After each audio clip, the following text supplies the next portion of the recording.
राजकीय, सामाजिक, आध्यात्मिक, शैक्षणिक, शेतीविषयक बातम्यांसाठी आदर्श भारत माझा सदैव न्याय हक्कासाठी आपल्यासोबत। आज हम सभी के लिए एक विशेष दिन है।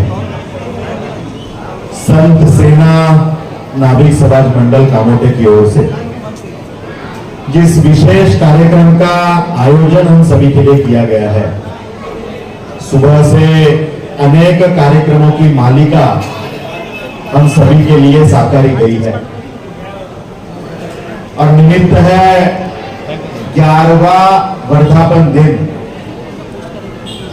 और इस कार्यक्रम के लिए हम सभी लोग उपस्थित हुए हैं। हमारे बीच हमारे सम्माननीय विधायक सम्माननीय प्रशांत जी ठाकुर उपस्थित है। सम्माननीय हमारे नेता आदरणीय बाला साहेब जी पाटिल उपस्थित है। हमारे बीच आदरणीय मंत्री महोदय आदरणीय रामनाथ ठाकुर जी उपस्थित होने वाले थे, किसी कारण वो नहीं आ पाए। तो हमारे बीच आदरणीय नमिता ठाकुर जी उपस्थित है, आदरणीय रजित कुमार जी उपस्थित है। मंच पर उपस्थित सभी मान्यवर आदरणीय प्रीतम महात्रे जी, आदरणीय अतुल पाटिल जी, आदरणीय विकास पाटिल जी, विकास गवड़े जी, आदरणीय रवि जोशी जी, प्रशांत कदम जी, राहुल बोर्डे जी, देवीदास केड़कर जी, संजय पाटिल जी, सम्मानित तुषार सालुंके जी, सभी इस कार्यक्रम के माध्यम से उपस्थित ज्येष्ठ और श्रेष्ठ मान्यवर और जिन्होंने इस कार्यक्रम का आयोजन यशस्वी रूप से किया, वो संतोष भोसले जी, सेनापति वाघ जी, अनूप शर्मा जी, सरोज ठाकुर जी, शंभू ठाकुर जी, भाग्यवान ठाकुर जी, नीरज ठाकुर जी, सिंहेश्वर ठाकुर, मोहन सोनामने, अर्जुन ठाकुर, अभय कुमार शर्मा, मणिलाल वाडनन, सभी के नाम लेने चाहिए, लेकिन समय के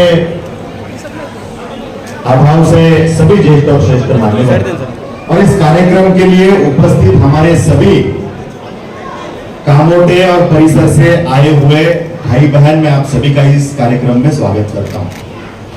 हम सभी के लिए यह कार्यक्रम एक ऊर्जा देने वाला कार्यक्रम है। देश के अलग अलग हिस्से से हम इस रायगढ़ के कामोटे, कलंगुली, खारघर या नवी मुंबई के अलग अलग हिस्सों में आए। मूलतः ज्यादा समाज जो हमारा है, ये उत्तर भारत का बिहार हो या उत्तर प्रदेश, इस भाग से महाराष्ट्र की इस धरती पे आए।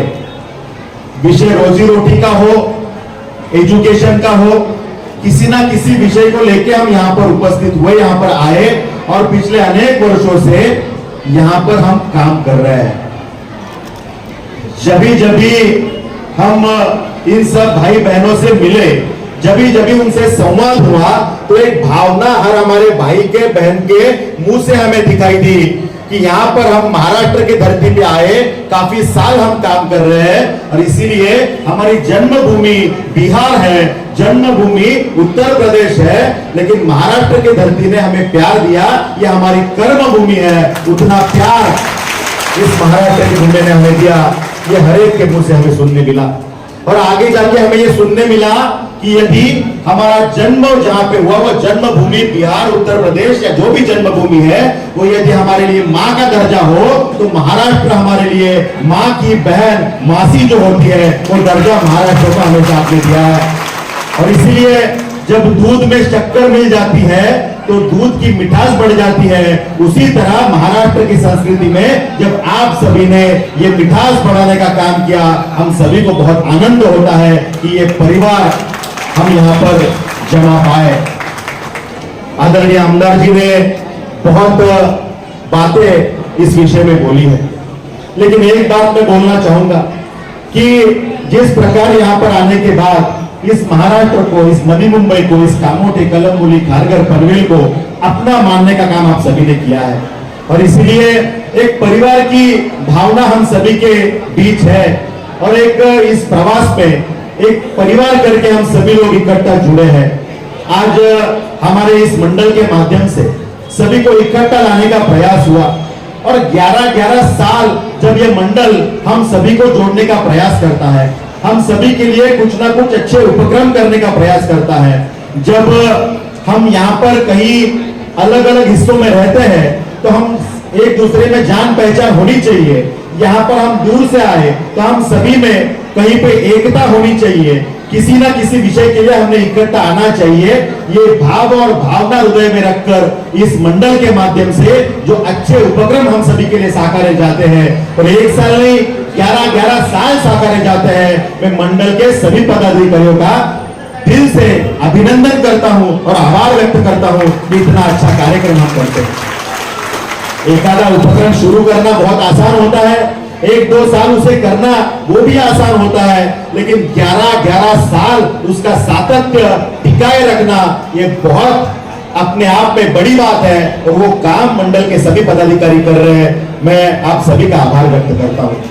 हम सभी के लिए हमारे देश के पंतप्रधान नरेंद्र जी मोदी हो या हमारे महाराष्ट्र के मुख्यमंत्री हमारे लाडले देवा भाऊ हो, बहुत ताकत से काम कर रहे हैं। पिछले अनेक वर्षों में जो काम हमारे लिए हुआ है वो काम हमारे लिए बहुत महत्वपूर्ण है। मतलब हमारे नाभिक समाज के लिए जो केश शिल्पी महामंडल महाराष्ट्र में अस्तित्व में लाया गया, ये समाज हमारे लिए महत्वपूर्ण है, और इस समाज को मुख्य धारा में लाने के लिए उन्हें ताकत देने की प्रयास करनी चाहिए। ये भाव और भावना हमारे मुख्यमंत्री के दिल में हमने देखी है, और इसीलिए केश शिल्प महामंडल के माध्यम से हमारे केश शिल्प विषय में काम करने वाले जो बांधव है, जो केश कर्तनालय के विषय में व्यवसाय करते हैं, उन्हें हम कैसे ताकत दे सकते हैं, उनके व्यवसाय को कैसे बढ़ावा दे सकते हैं, उसके लिए महामंडल के माध्यम से आर्थिक तरतूद कैसे कर सकते हैं, ये सब प्रयास करने का काम मुख्यमंत्री देवेंद्र फडणवीस जी ने किया है।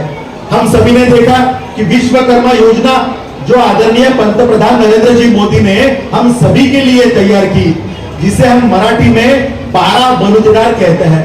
हमारी जो सामाजिक रचना बरसों से चलती आई है, इस सामाजिक रचना में गांव गाड़े की राजनीति रहती है, गांव गाड़े का समाजकारण रहता है। जब गांव की रचना चलती है तो गांव चलाते समय यशस्वी रूप से गांव जब चलाना है, हमारे गांव की रचना चलानी है, तो 12 प्रकार के समाज, उनका योगदान इसमें बहुत महत्वपूर्ण है। और इस सब समाज के रचना में इसमें महत्वपूर्ण समाज मतलब हमारा ये नाभिक समाज है, और इसलिए इनको ताकत देने के लिए विश्वकर्मा योजना लाई गई, और हमारे ये सब 12 बलुतेदार हैं, इनको ताकत देने के लिए विश्वकर्मा योजना के माध्यम से उन्हें उनके बिजनेस को ताकत देनी है, उनके व्यवसाय को सामने लाना है। हमारे जो युवा है नवोद्योजक बनना चाहते हैं, उनके पीछे सरकार ने खड़ा रहना चाहिए। इसके लिए विश्वकर्मा योजना लाई, और इसमें कोई भी गारंटर देने की जरूरत नहीं है। मोदी जी ने कहा यदि हमारे 12 बलुतेदार समाजों में से कोई भी यदि व्यवसाय करना चाहता है, हमारे नाभिक समाज का कोई युवा कोई बांधव व्यवसाय करना चाहता है, तो विश्वकर्मा योजना के माध्यम से मैं उन्हें मदद करूंगा। और बैंक यदि गारंटर मांगेंगी तो गारंटर देने की जरूरत नहीं, मोदी जी इसकी गारंटी लेते हैं। ऐसे प्रकार की योजना हमारे लिए लाने का प्रयास मोदी जी ने किया है। तो इस प्रकार हमारे समाज को ताकत देने का प्रयास मोदी जी कर रहे हैं। इस प्रकार हमारे समाज को ताकत देने का काम आदरणीय मुख्यमंत्री देवेंद्र फडणवीस जी कर रहे हैं, और इसीलिए हम सभी ने उनके पीछे ताकत से खड़ा होने की जरूरत है। हम सभी देखते हैं कि जिस प्रकार 2014 के पहले का भारत और 2014 के बाद का भारत, ये डिफरेंस, ये बदलाव, ये फर्क हम महसूस कर सकते हैं। 2014 के पहले हम जब भी टीवी लगाते थे, टीवी लगाने के बाद क्या दिखता था, तो कोई ना कोई घोटाला दिखता था। 2G स्पेक्ट्रम घोटाला, कॉमनवेल्थ घोटाला, कोयला घोटाला, और घोटालों के आंकड़े कितने बड़े, आप और मेरे जैसे सामान्य व्यक्ति लिख भी नहीं पाएगा, इतने बड़े घोटाले हम देखते थे। 1,71,000 करोड़ का कोयला घोटाला, 1,91,000 करोड़ का 2G स्पेक्ट्रम घोटाला, ऐसे घोटाले हम देखते थे। लेकिन 2014 के बाद जब मोदी जी की सरकार आई, तब से लेके आज के इस मिनट तक महादेश के किसी भी डिपार्टमेंट में हमने देखा, एक भी घोटाला तो छोड़िए, घोटाले का आरोप भी कोई नहीं कर पाया। इस प्रकार न मैं खाऊंगा न किसी को खाने दूंगा, ऐसे काम करने वाला सरकार हमारे लिए ताकत से काम कर रहा है।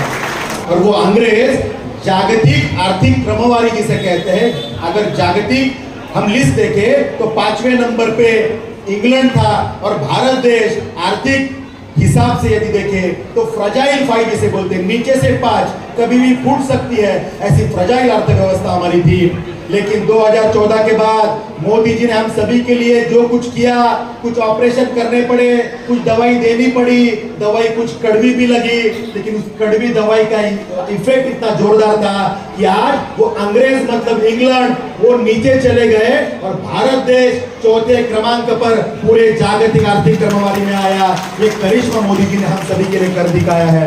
तो यदि मोदी जी इस प्रकार ताकत से हमारे लिए काम करने वाले होंगे तो हम सभी की जिम्मेदारी बहुत बढ़ जाती है। बिहार के चुनाव आने जा रहे हैं, इस सब चुनाव में हम सब समाज बांधवों की एक जिम्मेदारी बनती है।